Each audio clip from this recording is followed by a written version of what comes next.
Livro narrado desenvolvido por Cristiane Batista, inscreva-se, grata. Representação por símbolos nos sonhos. Outros sonhos típicos. Freud. A análise desse último sonho, de cunho biográfico, é uma prova clara de que reconheci desde o início a presença do simbolismo nos sonhos. Mas foi apenas gradualmente, e à medida que minha experiência foi aumentando, que cheguei a uma apreciação plena de sua extensão e importância, e o fiz sob a influência das contribuições de Wilhelm Steckel, 1911, sobre quem não será fora de propósito dizer algumas palavras aqui. Esse autor, que talvez tenha prejudicado a psicanálise tanto quanto a beneficiou, trouxe à baila um grande número de traduções insuspeitadas dos símbolos. A princípio, elas foram recebidas com ceticismo, mas depois foram confirmadas em sua maior parte e tiveram de ser aceitas. Não estarei minimizando o valor dos serviços de Steckel ao acrescentar que a reserva cética com que suas propostas foram recebidas não deixava de ter sua justificativa.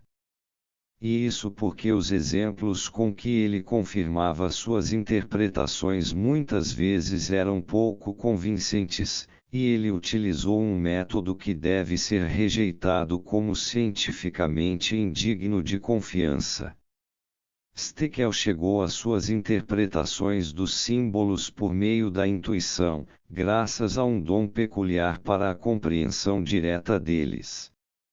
Mas não se pode contar com a existência desse dom em termos gerais, sua eficácia está isenta de qualquer crítica e, por conseguinte, seus resultados não podem pleitear credibilidade. É como se procurasse basear o diagnóstico das doenças infecciosas nas impressões olfativas recebidas à cabeceira do paciente, embora, indubitavelmente, tenha havido clínicos capazes de realizar mais do que as outras pessoas por meio do sentido do olfato, que geralmente é atrofiado, e que realmente conseguiam diagnosticar um caso de febre entérica através do olfato. Os avanços da experiência psicanalítica chamaram nossa atenção para pacientes que demonstravam esse tipo de compreensão direta do simbolismo onírico num grau surpreendente. Muitas vezes, eram pessoas que sofriam de demência precoce, de modo que, por algum tempo, houve uma tendência a suspeitar de que todo sonhador dotado dessa apreensão dos símbolos fosse vítima daquela doença. Mas não é esse o caso. Trata-se de um dom ou peculiaridade pessoal que não possui nenhum significado patológico visível. Quando nos familiarizamos com o abundante emprego do simbolismo para representar o material sexual nos sonhos, ficamos propensos a nos perguntar se muitos desses símbolos não ocorrem com um significado fixo, como os logogramas da taquigrafia, e ficamos tentados a elaborar um novo livro dos sonhos, baseados no princípio da decifração. Quanto a esse ponto, há que dizer o seguinte: esse simbolismo não é peculiar aos sonhos, mas é característico da representação inconsciente, em particular no povo, e é encontrado no folclore e nos mitos populares, nas lendas, nas expressões idiomáticas, na sabedoria dos provérbios e nos xistes correntes num grau mais extenso do que nos sonhos. Estaríamos, portanto, indo muito além da esfera da interpretação dos sonhos, se fôssemos fazer justiça à importância dos símbolos e examinar os numerosos problemas, em grande parte ainda não resolvidos, que estão ligados ao conceito de símbolo. devemos restringir-nos aqui a assinalar que a representação por símbolos encontra-se entre os métodos indiretos de representação, mas que há inúmeras indicações de que não devemos englobá-las com outras formas de representação indireta, sem que sejamos capazes de formar um quadro conceitual claro de suas características distintivas. Em diversos casos, o elemento comum entre um símbolo e o que ele representa é óbvio, em outros, acha-se oculto, e a escolha do símbolo parece enigmática. São justamente estes últimos casos que devem ser capazes de lançar luz sobre o sentido final da relação simbólica, e eles indicam que esta é de natureza genética. As coisas que hoje estão simbolicamente ligadas provavelmente estiveram unidas em épocas pré-históricas pela identidade conceitual e linguística. A relação simbólica parece ser uma relíquia e um marco de identidade anterior. No tocante a isso, podemos observar como, em muitos casos, o emprego de um símbolo comum se estende por mais tempo do que o uso de uma língua comum, como já foi ressaltado por Schubert, 1814. Diversos símbolos são tão antigos quanto a própria linguagem, enquanto outros, por exemplo dirigível, Zeppelin, vão sendo continuamente cunhados inclusive em nossos dias. Os sonhos se valem desse simbolismo para a representação disfarçada de seus pensamentos letontos. Aliás, muitos dos símbolos são, habitualmente ou quase habitualmente, empregados para expressar a mesma coisa.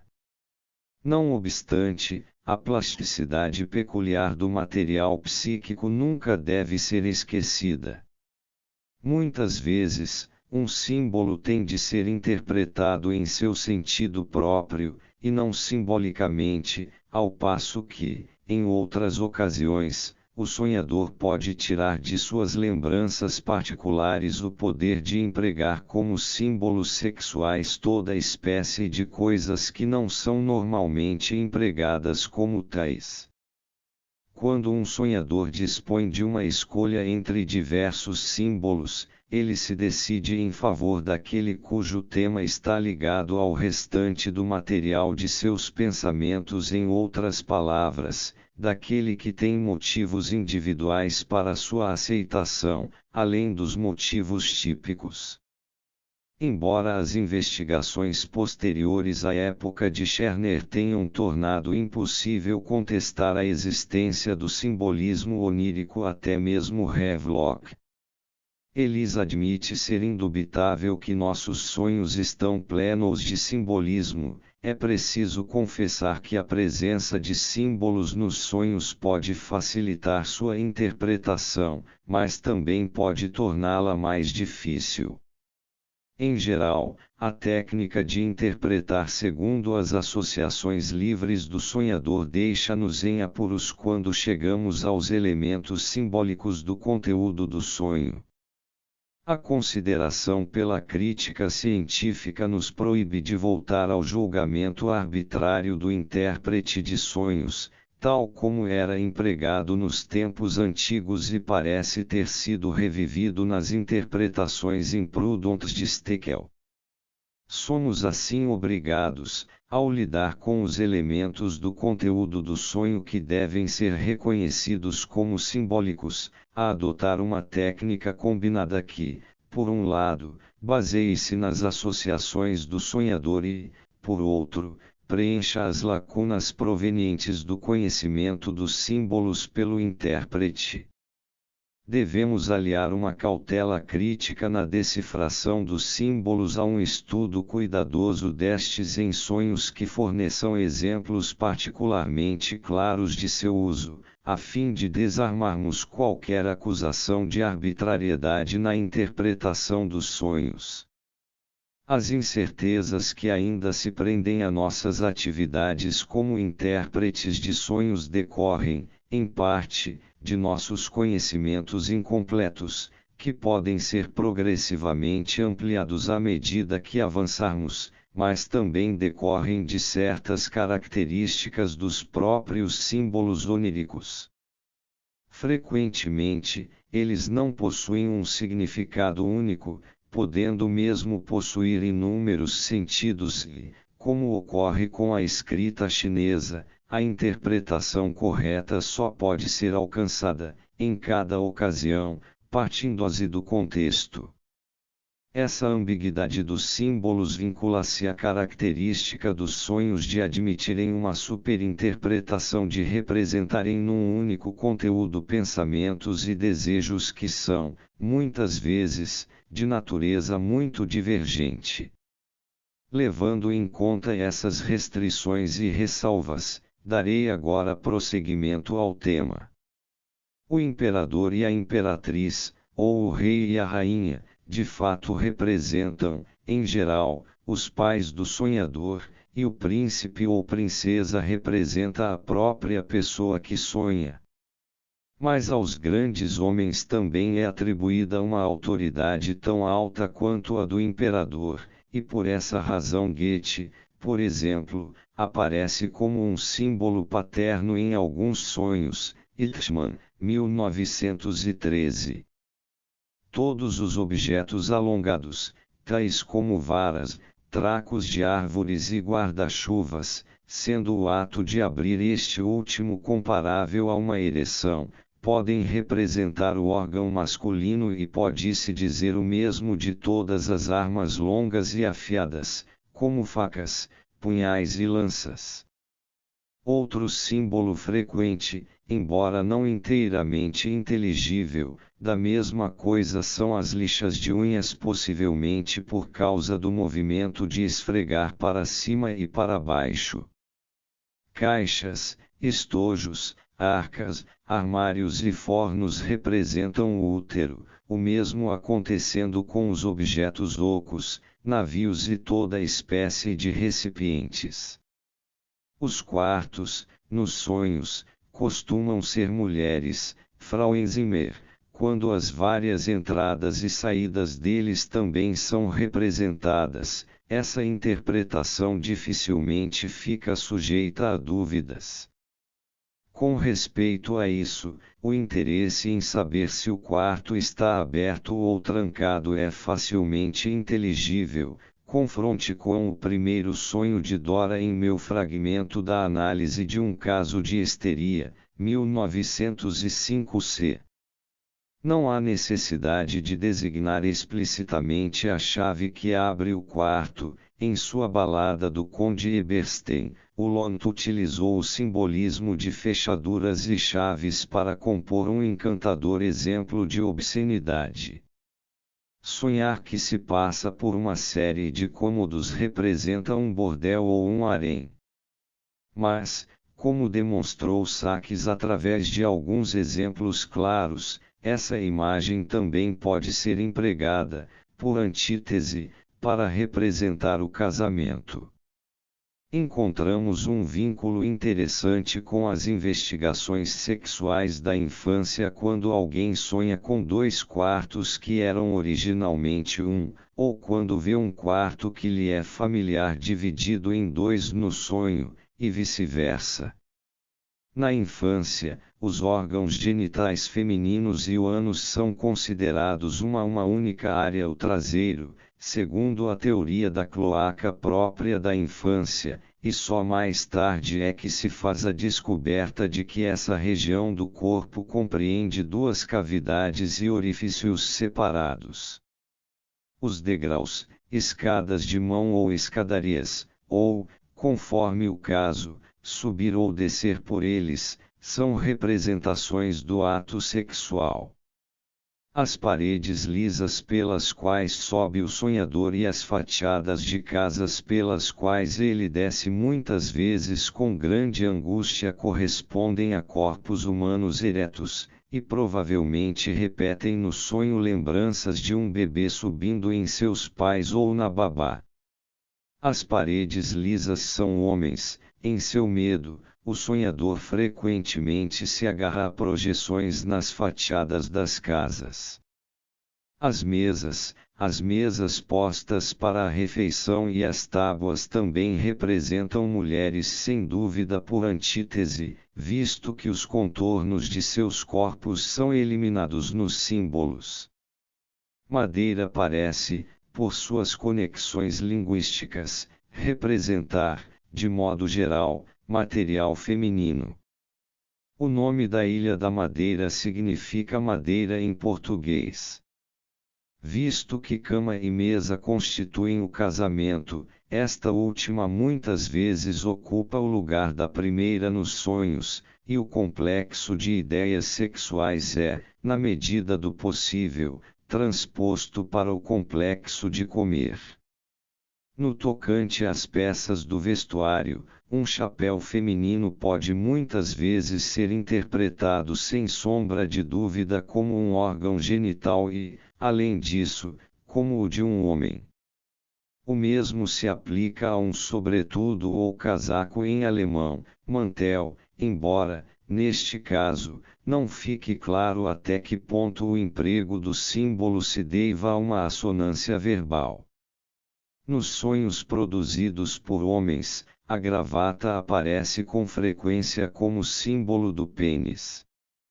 Sem dúvida, isso ocorre não apenas porque as gravatas são objetos longos, pendentes e peculiares aos homens, mas também porque podem ser escolhidas de acordo com o gosto, uma liberdade que, no caso do objeto simbolizado, é negada pela natureza.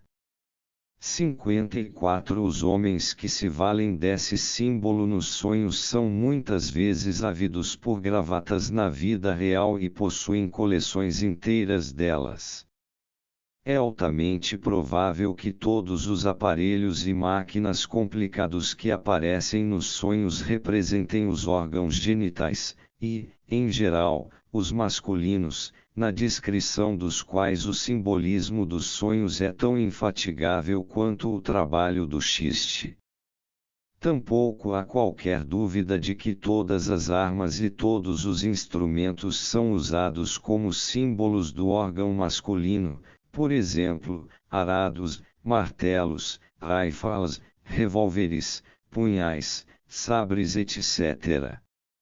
Da mesma forma, muitas paisagens nos sonhos, especialmente as que contenham pontes ou colinas cobertas de vegetação, podem ser claramente reconhecidas como descrições dos órgãos genitais.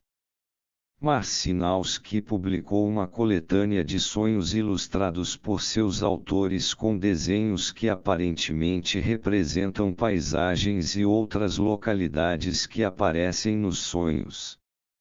Esses desenhos mostram com grande nitidez a distinção entre o sentido manifesto e o sentido latente de um sonho. Enquanto, para olhos inocentes, eles aparecem como plantas, mapas, e assim por diante, uma inspeção mais cuidadosa mostra que representam o corpo humano, os órgãos genitais etc., e só então é que os sonhos se tornam inteligíveis. Ver a esse respeito os trabalhos de Pfister sobre criptogramas e quebra-cabeças pictográficos. Também no caso de neologismos ininteligíveis, vale a pena ponderar se eles não poderiam constituir-se de componentes com um significado sexual. As crianças, nos sonhos, frequentemente representam os órgãos genitais, e, de fato, tanto os homens quanto as mulheres têm o hábito de se referir afetuosamente a seus órgãos genitais como os pequeninos. Steckel tem razão em reconhecer um irmãozinho como o pênis.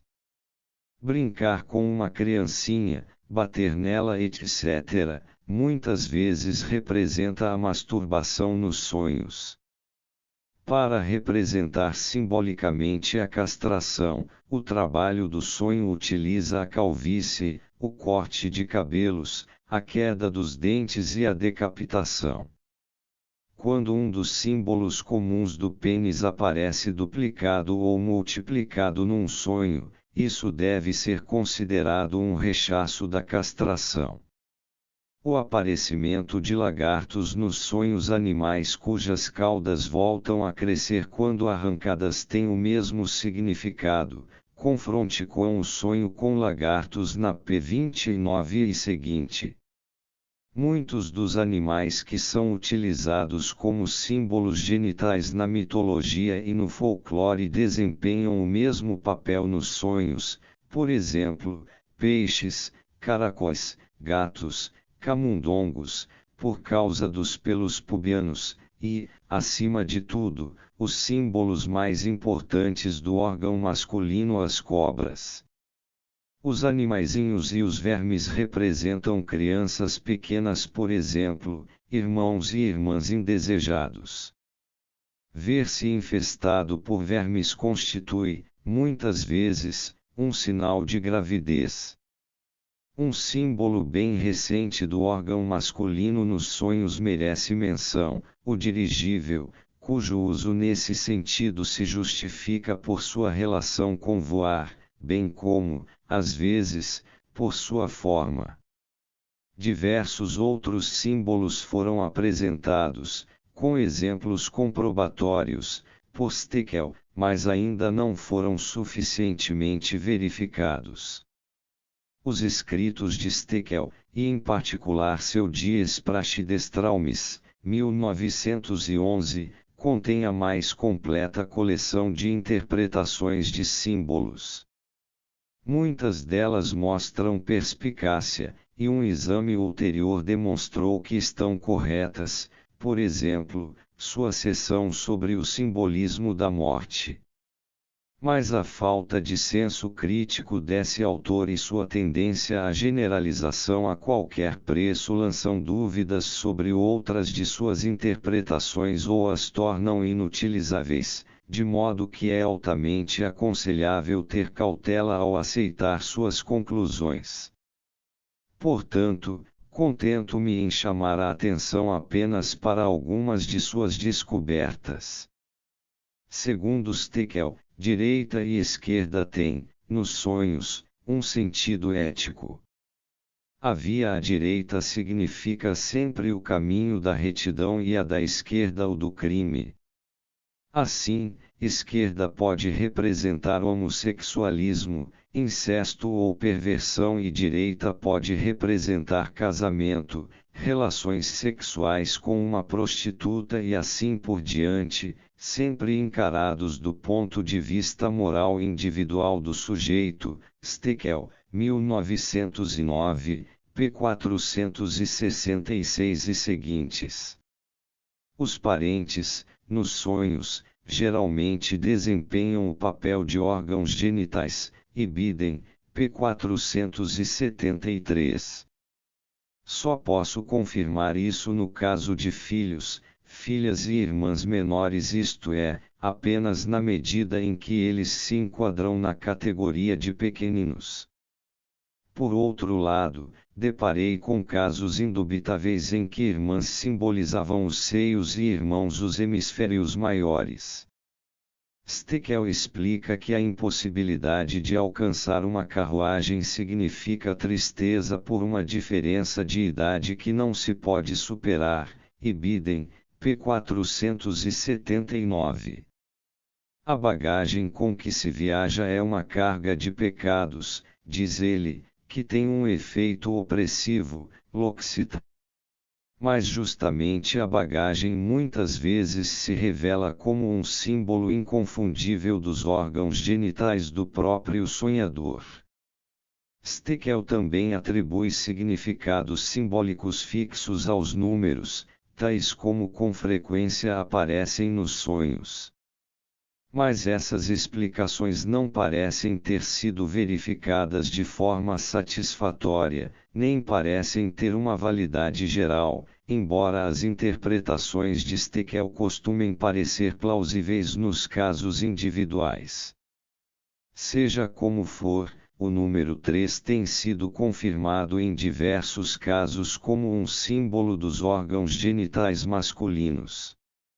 Uma das generalizações propostas por Stekel diz respeito ao duplo significado dos símbolos genitais. Onde, pergunta ele, haverá um símbolo que, contanto que a imaginação admita isso de algum modo, não possa ser empregado tanto num sentido masculino como feminino. Seja como for, a oração entre travessões elimina grande parte da certeza dessa afirmação, visto que, de fato, a imaginação nem sempre admite isso. Mas penso que vale a pena observar que, em minha experiência, a generalização de Steckel não se sustenta em face da maior complexidade dos fatos. Além dos símbolos que podem representar com a mesma frequência tanto os órgãos genitais masculinos quanto os femininos, existem alguns que designam um dos sexos predominantemente ou quase exclusivamente, e ainda outros que são conhecidos apenas com um significado masculino ou feminino. Pois é fato que a imaginação não admite que objetos e armas longos e rígidos sejam utilizados como símbolos dos órgãos genitais femininos, ou que objetos ocos, tais como arcas, estojos, caixas etc., sejam empregados como símbolo dos órgãos masculinos. É verdade que a tendência dos sonhos e das fantasias inconscientes a empregarem bissexualmente os símbolos sexuais tem uma característica arcaica, pois na infância a distinção entre os órgãos genitais dos dois sexos é desconhecida e a mesma espécie de genitália é atribuída a ambos. Mas também é possível ser levado a supor erroneamente que um símbolo sexual seja bissexual, caso se esqueça de que em alguns sonhos há uma inversão geral do sexo, de modo que o que é masculino é representado como feminino, e vice-versa. Tais sonhos podem, por exemplo, expressar o desejo de uma mulher de ser homem. Os órgãos genitais também podem ser representados nos sonhos por outras partes do corpo, o órgão masculino, por uma mão ou um pé, e o orifício genital feminino, pela boca, um ouvido ou mesmo um olho. As secreções do corpo humano, muco, lágrimas, urina, sêmen etc., podem substituir umas às outras nos sonhos. Esta última afirmativa de Steckel, que é correta em termos gerais, foi justificadamente criticada por Hitler, 1913b, segundo o qual ela exigiria uma certa ressalva. O que de fato acontece é que as secreções importantes, como o sêmen, são substituídas por secreções irrelevantes. Espera-se que essas indicações muito incompletas possam servir para estimular outros a empreenderem um estudo geral mais cuidadoso do assunto. Eu próprio tentei dar uma explicação mais elaborada do simbolismo dos sonhos em minhas conferências introdutórias sobre psicanálise, 1916-17. Acrescentarei agora alguns exemplos do emprego desses símbolos nos sonhos, com a intenção de indicar como se torna impossível chegar à interpretação de um sonho quando se exclui o simbolismo onírico e como se é irresistivelmente levado a aceitá-lo em muitos casos.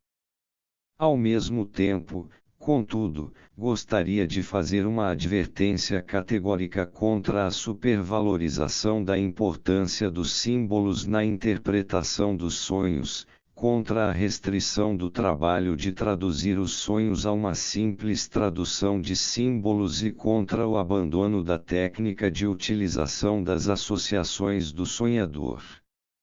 As duas técnicas de interpretação dos sonhos devem ser complementares, mas, tanto na prática como na teoria, o primeiro lugar continua a ser ocupado pelo processo que descrevi inicialmente e que atribui uma importância decisiva aos comentários feitos pelo sonhador, ao passo que a tradução de símbolos, tal como a expliquei, está também a nosso dispor como método auxiliar.